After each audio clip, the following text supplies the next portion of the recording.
Welcome to Relationship Soup. I'm your host, Lisa Hughes. Happy Tuesday, happy Tuesday, happy Tuesday. How y'all doing today? How was your week, y'all? How was y'all weekend? I hope your year is still off to a wonderful start. Y'all know I appreciate y'all when y'all join me today. Thank y'all so much. And this show today is going to be a chef's kiss, right? So anyway, I just want to thank every single one of y'all for pulling up tonight, whether you're watching me live on Facebook, YouTube, or listening to a replay. I see you, I love you, and I appreciate you, right? I cannot wait to get into today's show, y'all. This show is going to be with a dynamic guest, just a wonderful show. But anyway, y'all know I got to get my housekeeping in. This show works as per usual. Bring on your comments. Of course, you know, I'll bring them on. Y'all already know how to do. But anyway, you should be liking, subscribing across all platforms. On YouTube, it's Relationship Soup, period. You got to put the period or you're going to be somewhere else. Come and join the forum. I'm giggling because I was getting messages this morning about a certain post in the group. But anyway, y'all, come and join the forum. It's on Facebook at Relationship Soup Group. If you want to follow me, it's Relationship Soup LLC. All right. And of course, y'all already know what I'm going to say. Hello, me. Y'all, Hello Me is doing so well. This is my 100-page affirmation book for children. There's beautiful pictures in here that are representative. It represents various children of various backgrounds. Y'all, I'm just so excited. Y'all gotta forgive me. But anyway, my 100-page affirmation book, you can get it on Amazon. So please gift a baby the ability to look at themselves in a positive light, y'all. I had an event this weekend, y'all.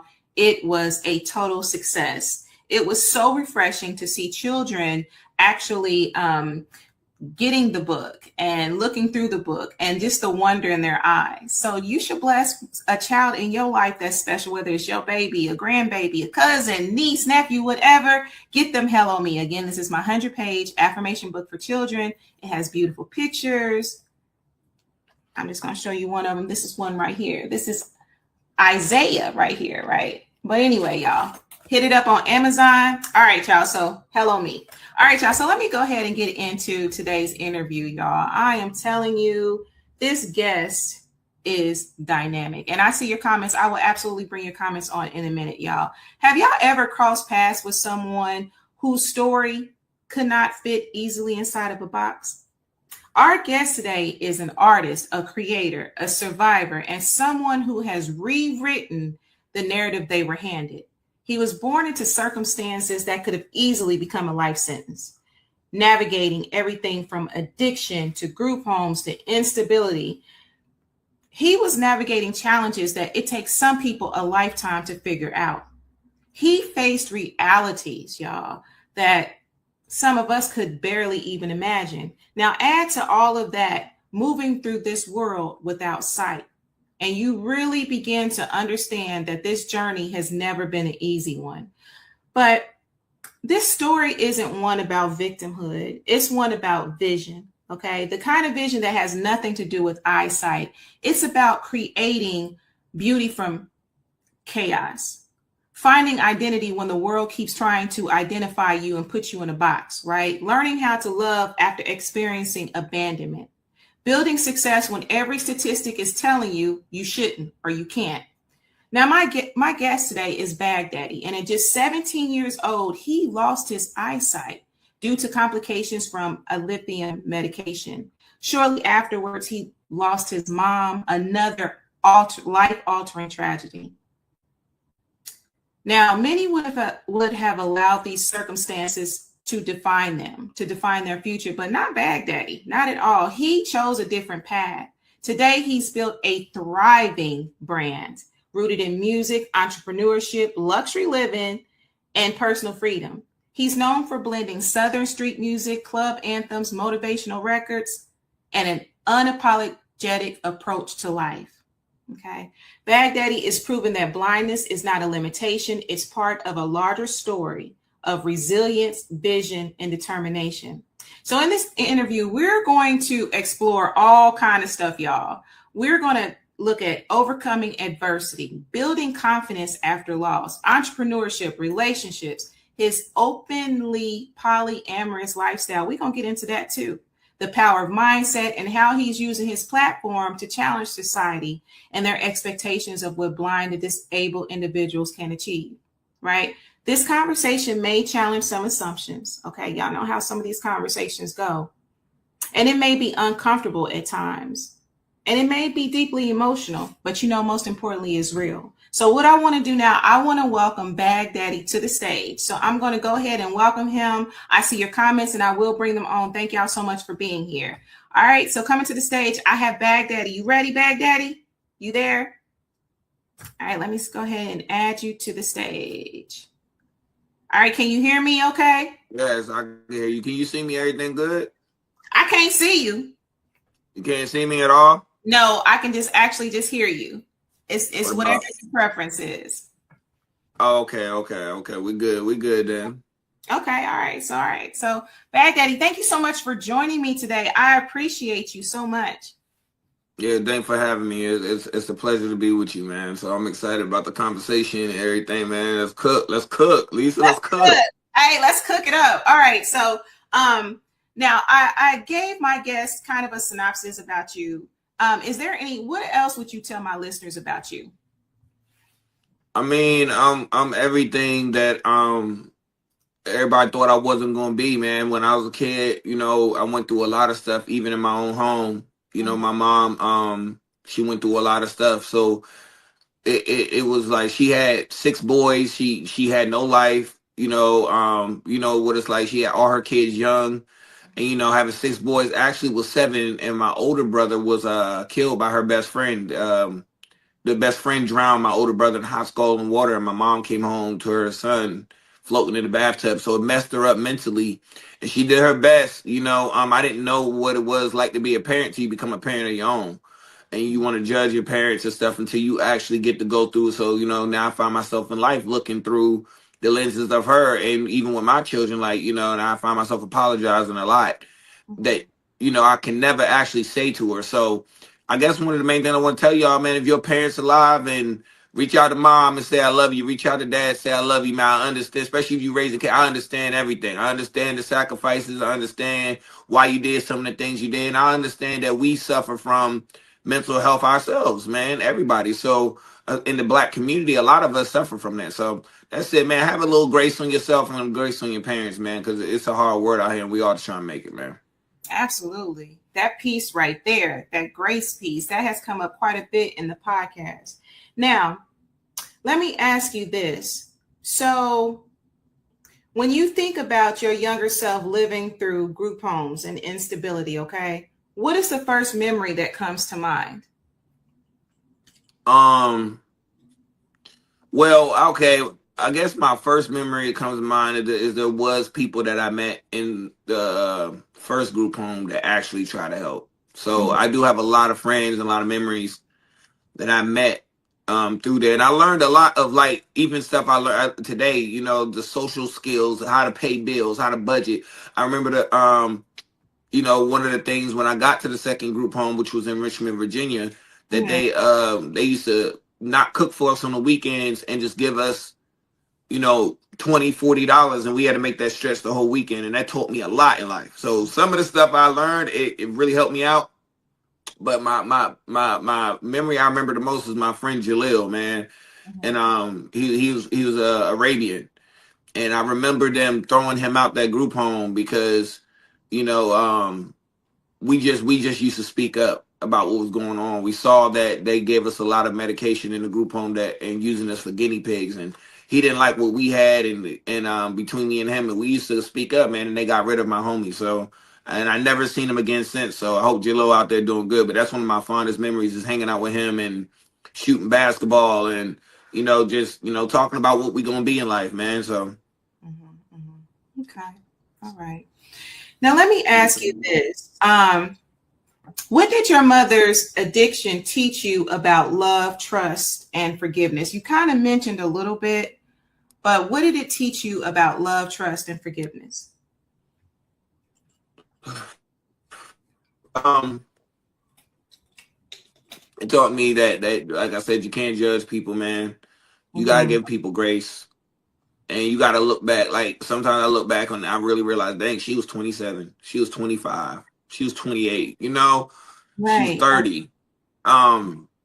So and also that she was hurting herself. Like I don't know what it's like to find my kid in the bathtub. After my best friend, I trusted my best friend to watch him dead. I don't know what that's like. You know, I don't know what she went through. So like, addiction really shows you that you gotta like, you're not dealing with that person. You're dealing with a problem that that's deeper than society. I mean, well, deeper than what she got going on. That was a society failing a lot of kids at that time. Mm-hmm, mm-hmm. My mom came up during the crack boom. So we know how that was. Crack hit everybody in the impoverished markets and in impoverished neighborhoods, and she was part of that. Absolutely. So, if your younger self could see you today, what would shock him the most? If your younger self could see you today, what would shock him the most? How calm I've become. I love that. When I was a kid, I was really reckless.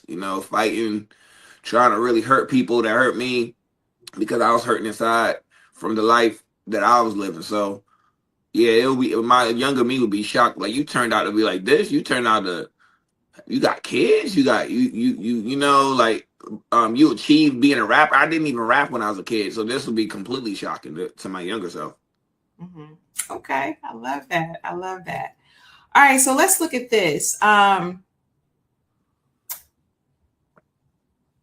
So, have you ever felt that others underestimated you before you even spoke? Yes. Mm-hmm. Okay. All the time. Absolutely. So, how do you deal with that? I just let them think what they want to think. That's the best power you can have. For That's somebody to think that they know you and you know that they think that they know you is the biggest power you can have. Because at that point, you're in control, complete control of the conversation, the relationship, everything. You know exactly how to move because they're the ones that's moving on a false reality. They're not moving on a truth. They're moving on a thought. And sometimes thinking can be your worst enemy. You know what I'm saying? So let them think while you know. I love that. Let them think while you know. I love that. That's everything. All right. So what do you think sighted people misunderstand most about living without sight? What's some things you think we misunderstand? I think a lot of sighted people think blind people are retarded. I truly believe that the way are you okay? They speak to you as if you can't understand what they're saying. It's like, hey, bro, I'm just blind. I just can't see. To be honest, a lot of people don't realize blind. I look at blindness as the redhead stepchild of disabilities. Because you're not disabled enough for people to really have sympathy, but you're not considered normal enough for them to consider you normal. Okay, that makes sense. So it's like the redhead stepchild of all disabilities, I feel like. That makes sense. Let me ask you this. So how do you experience beauty? Oh, God.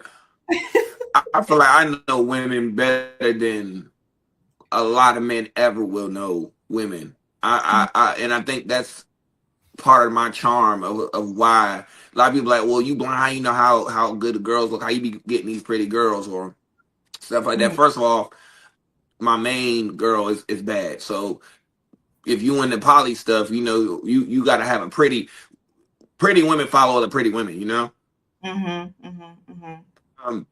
So I experience beauty through voice. I love a woman's voice, soft, seductive, feminine.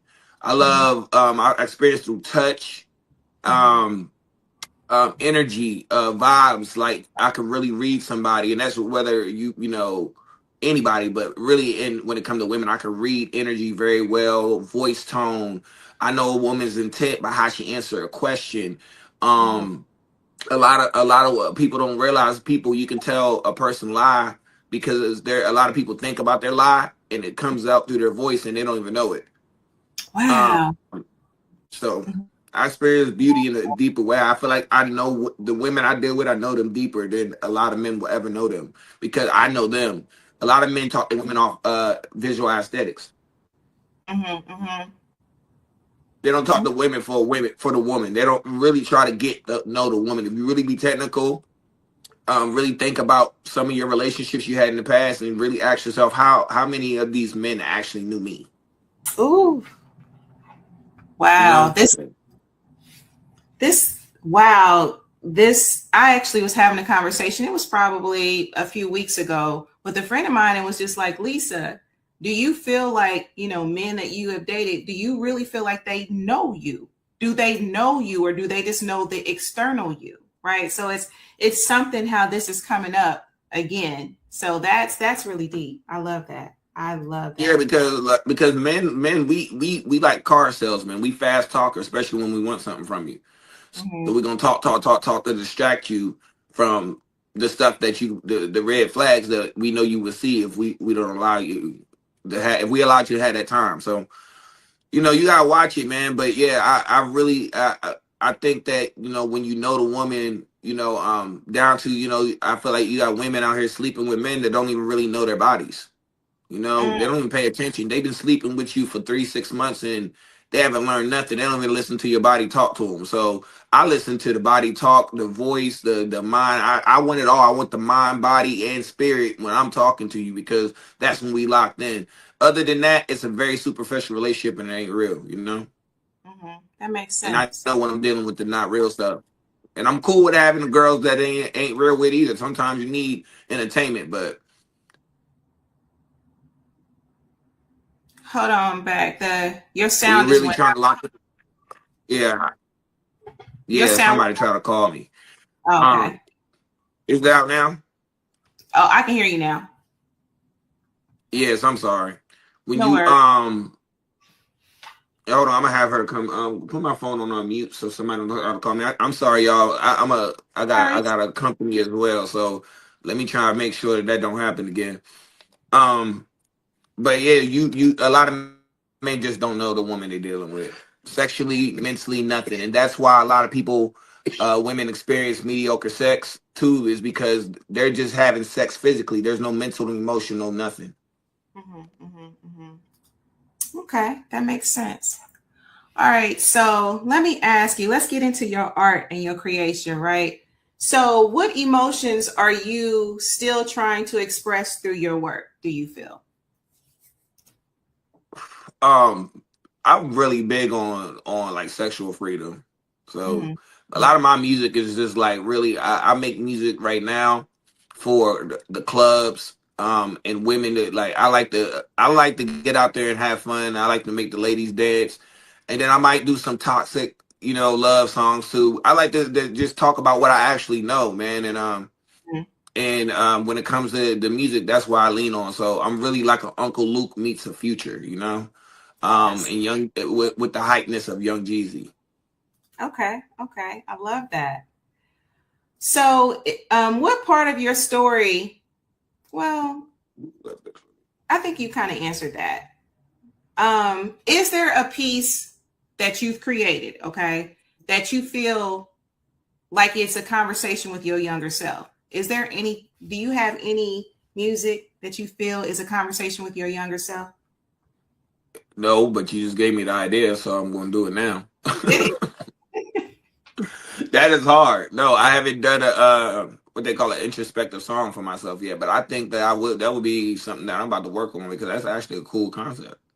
Okay, I love that. Okay. All right. All right. So So I'll probably use this clip that you just said in the beginning of the song and then let it come on. hey, I'm with it. Let's get it. That's a good question though. I've never been asked that question. Really? Well, I like to dig a little deep. So let me ask you this. So let's talk about success and transformation, because you are definitely successful and you definitely have experienced transformation, right? Yes. Was there ever a point where you were afraid to outgrow your old identity? Like, did you feel like there was some disloyalty, like, or you were just afraid to outgrow your old identity or your old self? Yes. Mm-hmm, And mm-hmm, it's funny because Baghdaddy is the new self. Before my name was Novocaine. mm-hmm, mm-hmm, mm-hmm. So if Okay. anybody would have know anything about Novocaine, you could go look it up. NOVACAIN 420. You can see, I've been on Fox News, ABC News, all that. Mm-hmm, And I had so mm-hmm, much success as Novocaine, but I felt boxed in. I felt like I was locked into somebody I used to be and I wasn't now.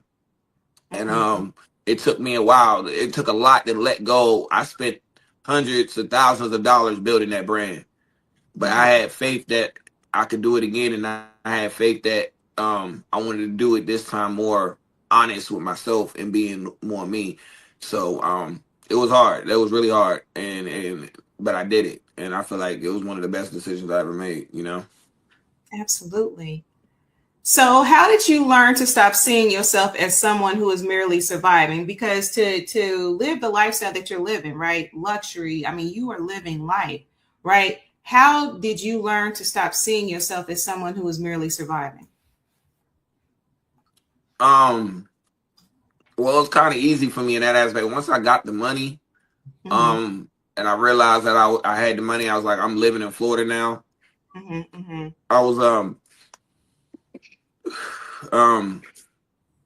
I knew right then and there. I was like, I'm not going back.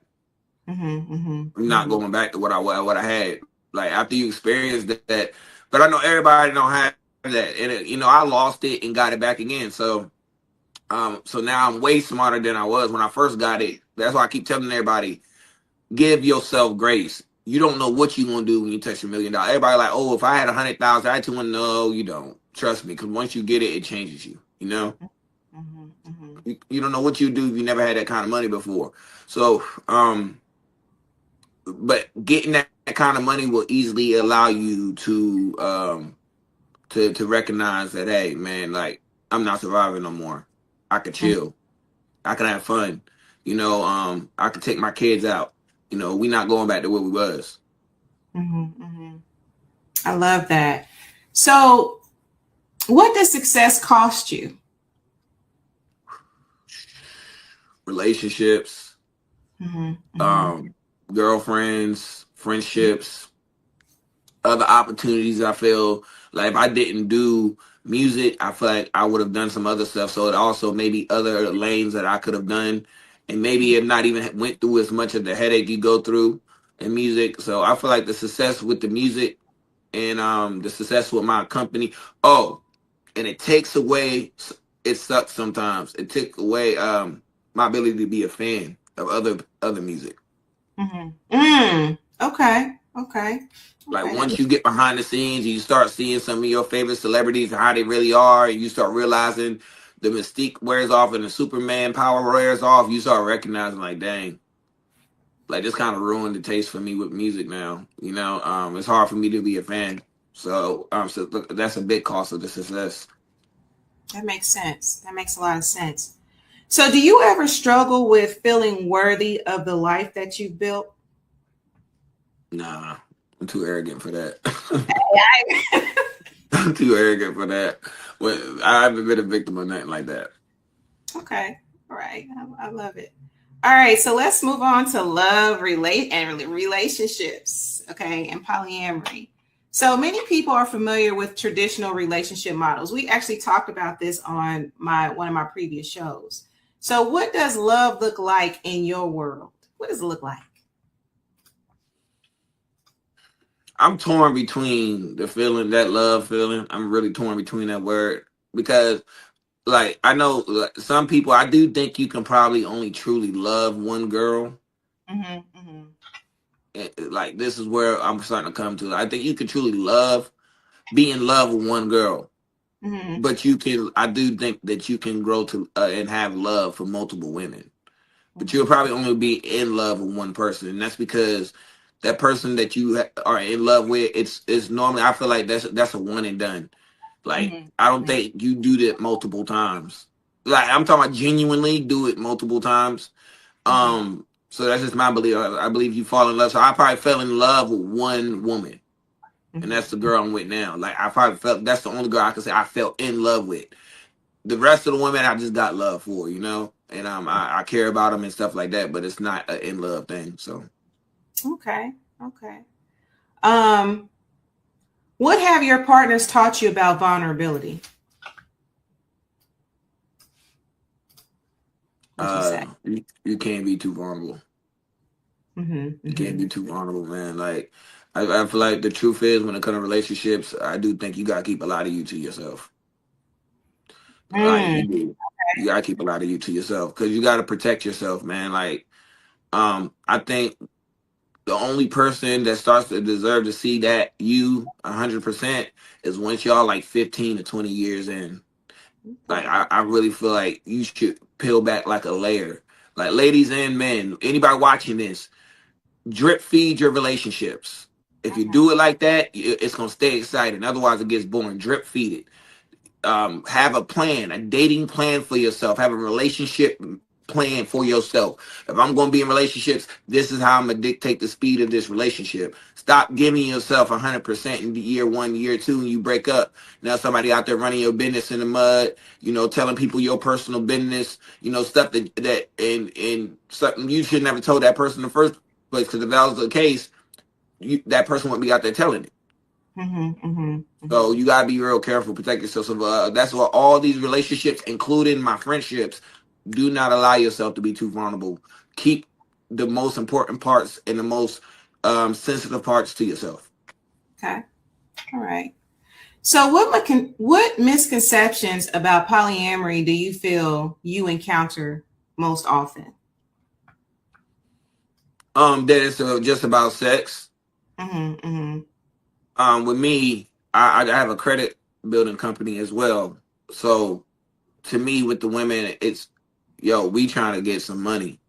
mm-hmm, mm-hmm, And I want it to be when the women walk away, if they do decide to walk away, that they at least got something for their kids, some part of generational wealth. And I would like to, like right now, the way I have it, the way I got it right now is that, we all investing in companies, we all investing in property, I can have a girl right now that got a credit score of 750 and get her 30,000, and she willing to make sure that that gets spread around everywhere for everybody to be invested in. So that's kind of like the way I work with the women I work with. I think people need to understand polyamory is not a sex thing; it's a wealth building thing, a generational wealth building thing as well. So the sex is really second.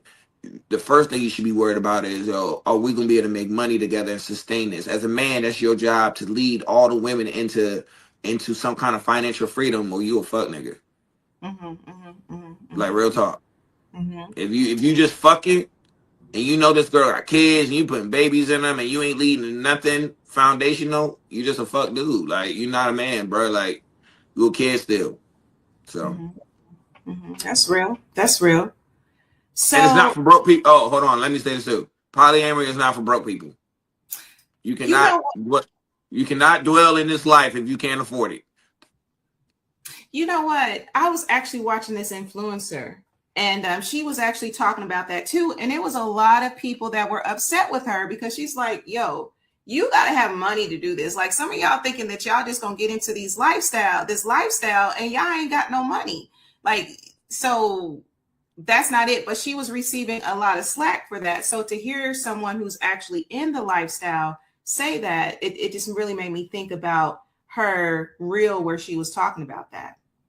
And even if you're a guy with no lifestyle, but you got a plan and they got good credit and everybody got credit, you can cook. That's what people don't understand. You can really, if women would stop, some women would stop being so selfish and territorial with men, Mhm, you could really cook. I'm talking about fast. mhm, mhm. You can go from having to work 10 years to retirement to y'all really coming up to that two, three, $400,000 within 3 years just off credit with no investments, just off the credit part. Each person worth $150,000. That makes In sense. the first 12 months to 24 months of credit, every woman is worth 150,000 plus the man. Let that sink in. Wow. Every woman's worth 150,000 plus the man. So look how much money coming in the house just off that. Mhm, mhm, mhm. You Wow. already, you know what I'm saying? So this how you should be thinking if you're a man that's dealing with polyamory. If you just think about getting your you know, having sex, bro, you sadly mistaken, bro. You can do that. You ain't gotta have a headache, bro. You could just pay for it. You know?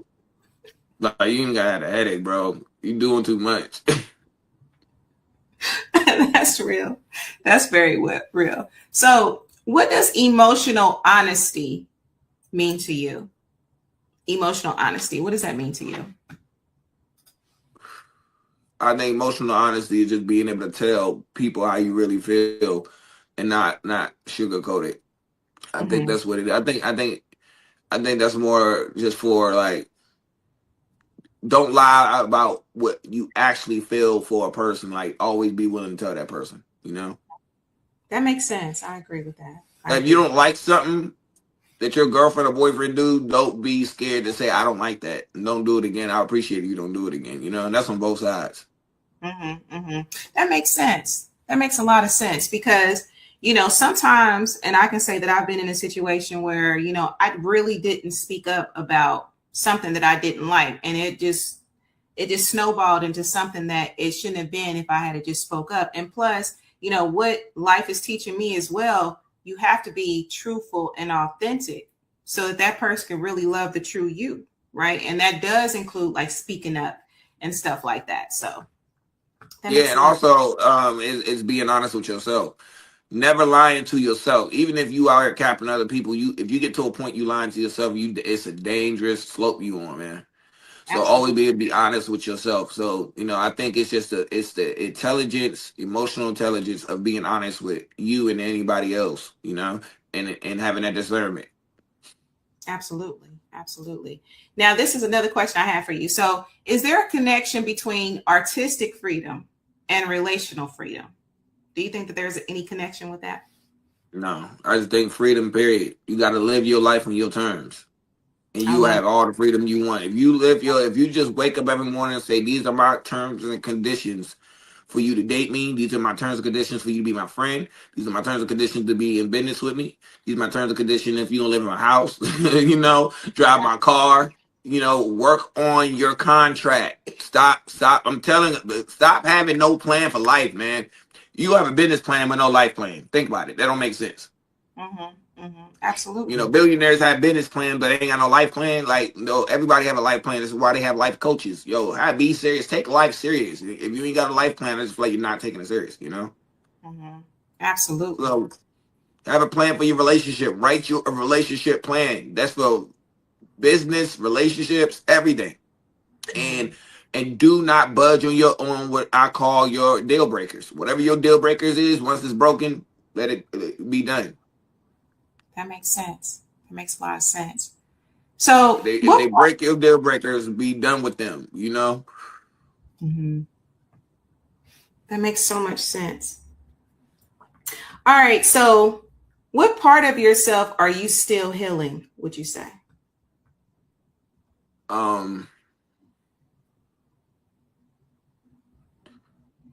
Um, I'll say I could be emotionally. I could still be. I'm still immature in a lot of ways. So, Mm-hmm.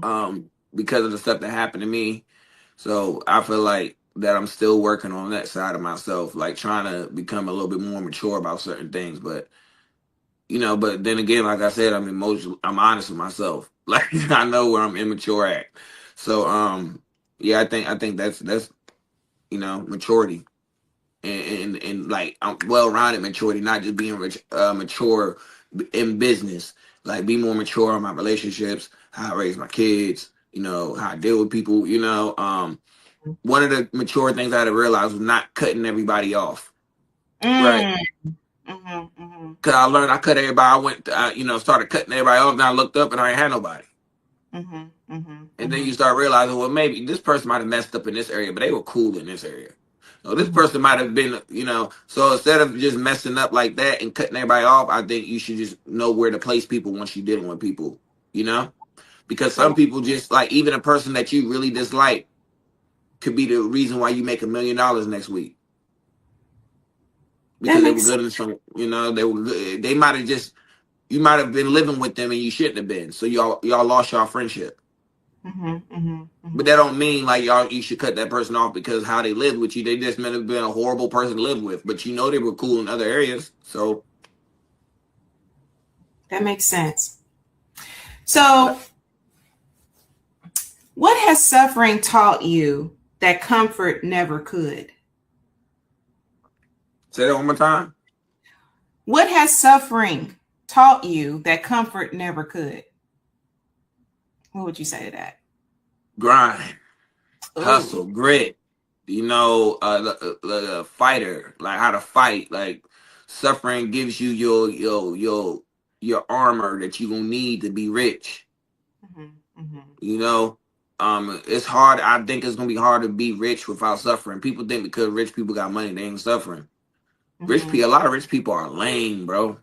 So because of that, like they buy you. I seen rich people come in to hang out with rappers and invest in rappers just to feel cool to have a social life. So yeah, they have issues too. So yeah, suffering builds character and it builds your armor that you're gonna need to be rich. You're gonna need to be a good husband, a good leader, a good worker, anything. So if you ain't suffer, I feel like you can't really get comfortable. Like you truly never know true comfort without suffering, you know? That makes sense.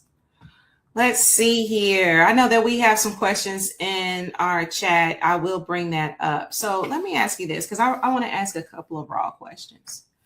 What is a truth you've never felt safe to say out loud? Can I ask you that? Okay, hold on. What's the truth I never felt comfortable saying out loud? Yes. That men are the prize. Okay. I feel like men are that whole thing about women are the prize. I don't believe in that. I don't believe in that. And women want to say men are sassy when they say that. But yeah, that's something you gotta be careful about saying out loud because they'll chop your head off. But you look up what the definition of a prize is, you know, people chase prizes. Yeah, men chase women, but women chase successful men. That like if you got your money together and you got when I say men are the prize, I didn't say boys are the prize, I said men are the prize. You know, that means you a provider, that means you a leader, that means you know how to take control, that means you got emotional honesty, that means you've developed into that aura. I believe that man is a prize. Okay. Yeah. What scares you more today than it did when you were struggling, would you say? Is there anything that scares you more today? I lost my creativity for a long time, and that's scary. That you get to a point you get so much money that you just feel like you can buy your way in everything. Yeah, that's a scary feeling. And then to recognize you can buy yourself in anything is also scary. Because it just starts showing you like before when you was like, have anybody seen the movie Matrix? Yes, that's one of my favorite. Do you remember when the guy escaped the Matrix and then he wanted to come back to the Matrix and he was eating that fake steak and he was like, ignorance is so bliss? Yes. Like, that's a true statement. Once you start recognizing that what's really like how the world really works, once you get to a certain place and you get around a certain group of people, it really can get depressing. You can be like, yo, please take me back to when I didn't know. You know? That's why I said success, man, it has a trade-off. People think that you gonna, there's times, and I know this is gonna sound crazy, but there's times me and my girls, I don't want to go back to the hood. Like you get to a point where you're not around your people no more, and it's not comfortable, bro. You know what I'm saying? Like, that is a real struggle we have.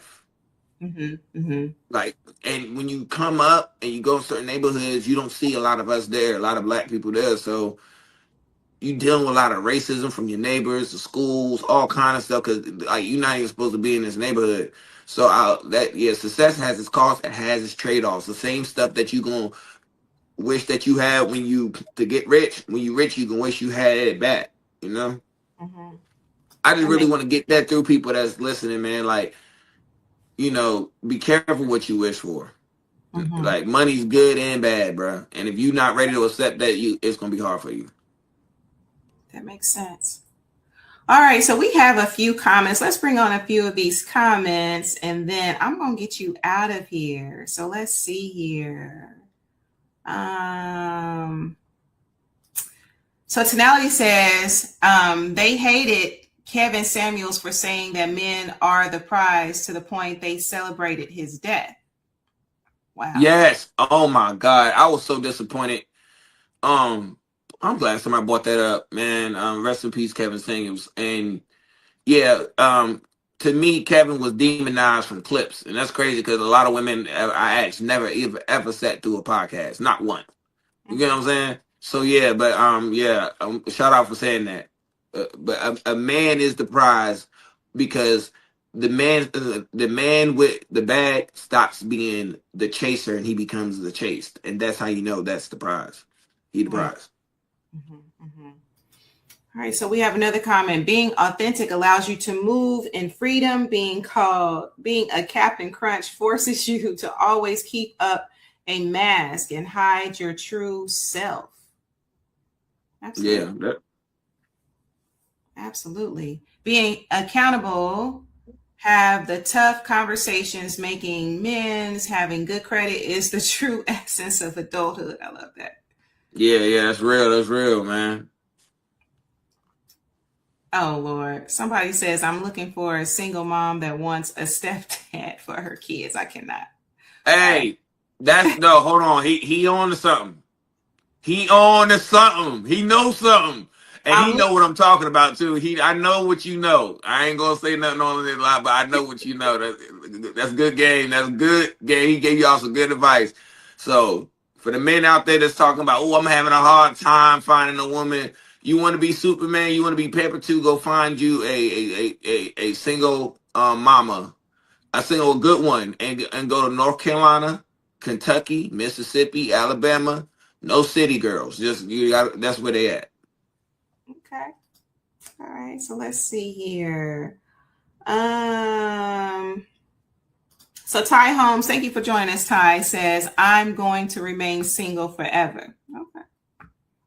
Oh man.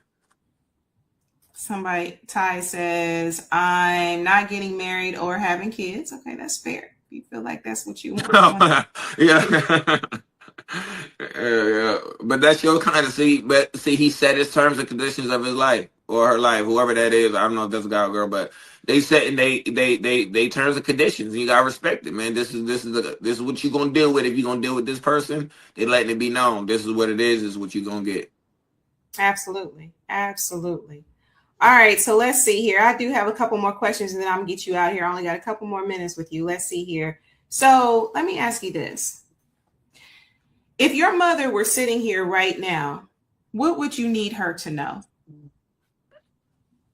That she really was a soldier, you know what I'm saying? And she really and that I apologize for all the thoughts I had, because God knows the thoughts I had about my mom and stuff like that. So, and that I understand, I really understand, man. When you had no childhood and you came from neglect and you had no childhood yourself, it's gonna be hard for you to be able to give all of yourself to your kids when you're not healed and you're broken yourself. So I understand, man. Okay. Let's see here. So what's one thing you wish someone had told you when everything felt hopeless? That you get another chance. If somebody would have told me at the times when I was really down and out, hey man, you not messed up, but look, every 7 years you get a new credit score. So what does that tell you?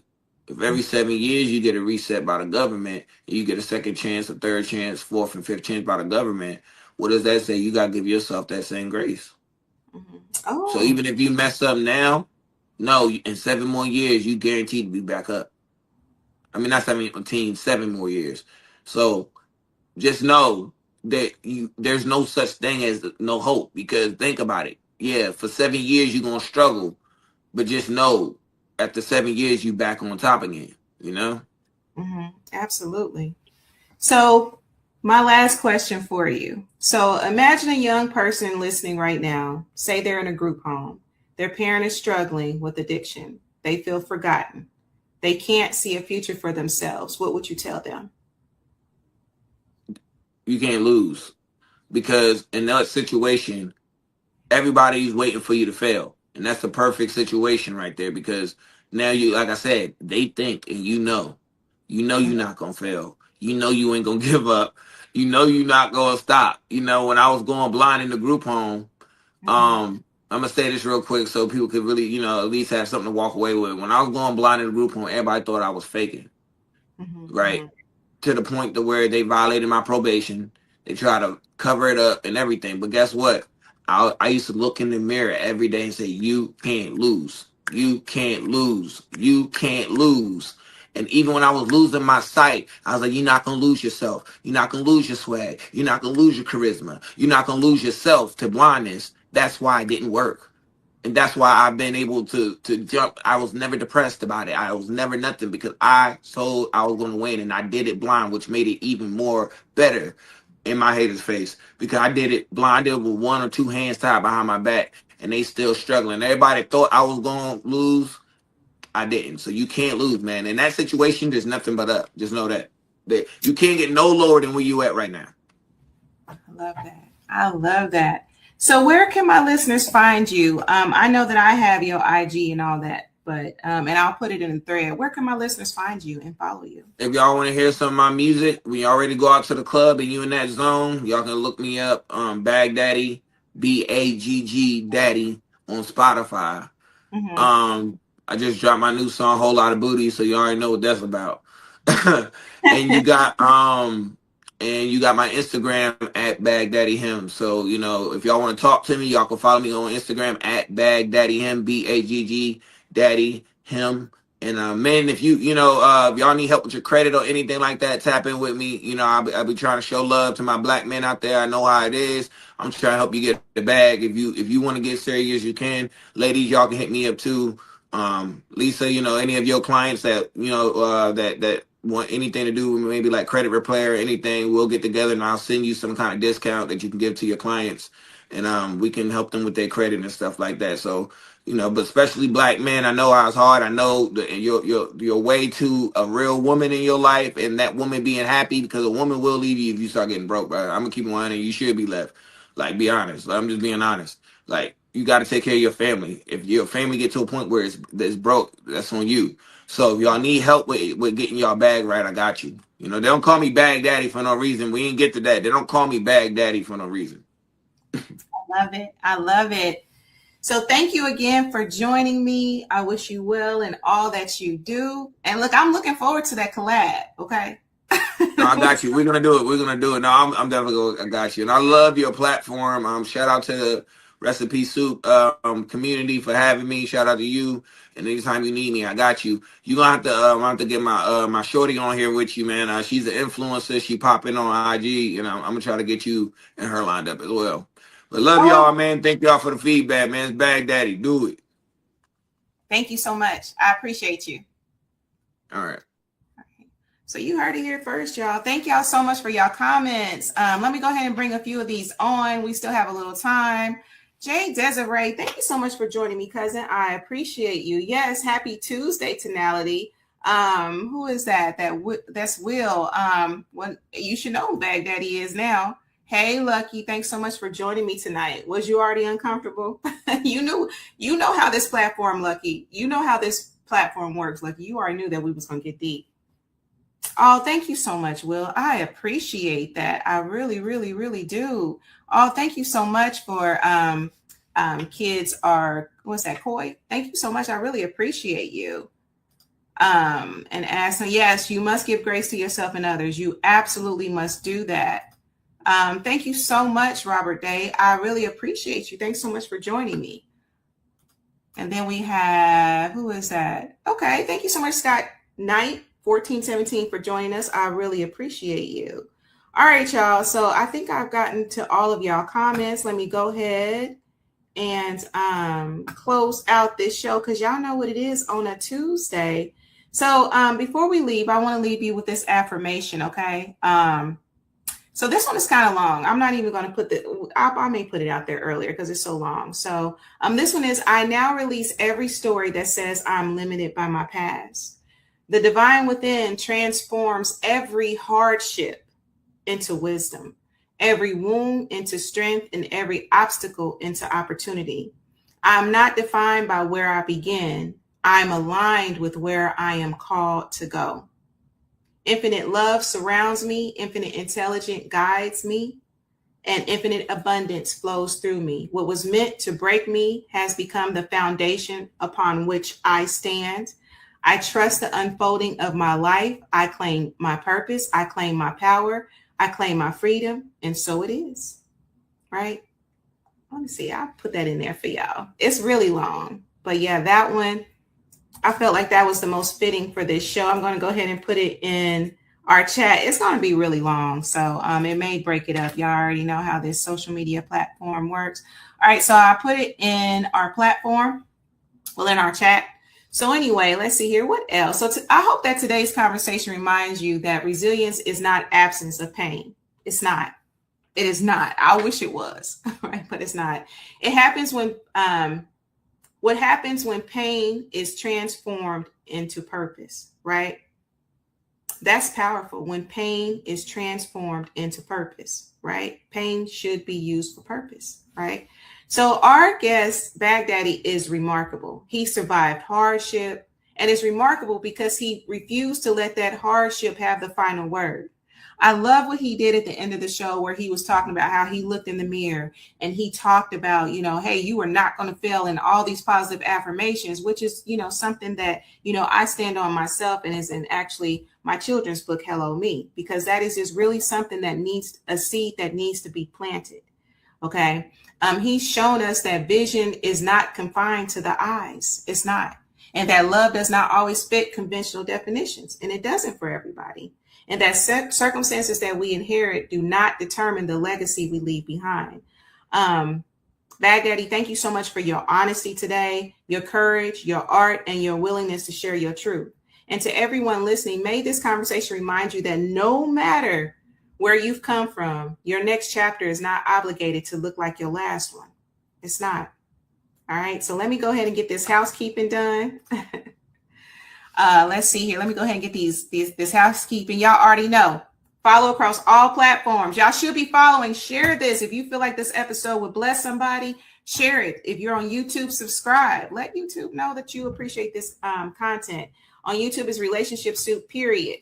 Come and join the forum. It's Relationship Soup Group. If you want to follow me, it's Relationship Soup LLC, right? And y'all already know, hello, me. This is my 100-page picture affirmation book for children. It plants the seeds of positive speaking, positive outlook of self, y'all. So just look it up on Amazon. Hello Me is there. Hit the website at superbookshelf.com. And there's other ways to get the book as well. So hit that up. All right. So let's see here. Is there anything else that I want to say on tonight? Let's see here. What am I missing? Shout out to all of y'all listening. Y'all know I appreciate y'all. Thank you so much for rocking with Relationship Soup. Shout out to my guests, past, present, and future. Look, I'm thanking my guests in advance too, right? Thank y'all so much. Thank you for listening tonight. And just keep believing in yourself. It starts with you. You got to keep on rising. You make the determination. You make the decision. It's you. It starts with you. Now, y'all already know what time it is. Let me go ahead and get this meal. All right. I love y'all so much. And until we meet next time, peace.